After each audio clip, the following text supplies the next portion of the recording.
বুদ্ধি থাকলে উপায় হয়। কেন বলছি কথাটা? দেখুন, আমার একটা ফ্রেম দরকার শাড়ি করতে গেলে। ফ্রেম আমার নেই, এখনও ফ্রেম বানিয়ে ওঠা হয়নি। যে ফ্রেমটা আছে ছোট ফ্রেম। তো কি করেছি, আমি এরকম একটা বড় গামলা নিয়ে নিয়েছি এবং শাড়িটা এর উপরে বিছিয়ে ক্লিপ করতে হবে টান টান করে। এই যে সাইডে দেখুন আমি ক্লিপ করছি, এই পাশটাও আটকে দেব। শাড়ি মানে তৈরির জন্য একটা ফ্রেমের খুব দরকার, না হলে নিচে যদি কিছু কোনো সারফেসের উপর রাখা হয় তাহলে না ওই আটকে যায়। রঙটা অনেক সময় যেহেতু পাতলা, অনেক সময় চুয়ে নিচেও পড়ে। হ্যাঁ, তো লেগে যায়, যে সারফেসে করব লেগে যায়। তো সেই জন্য এরকম একটা ফ্রেমের খুব দরকার।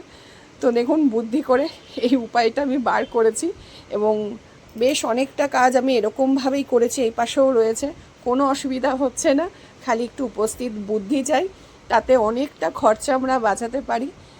ফ্রেম তো করব, অবশ্যই করব, কিন্তু একটু ধীরে সুস্থে করতে চাইছি, এই আর কি। এখন আপাতত হাতের কাছে এই গামলাটাকে পেয়েছি, এটা কাজে লাগাই, কাজটা শুরু করব। তো সব কিছু গুছিয়ে গাছিয়ে নিয়ে বসেছি।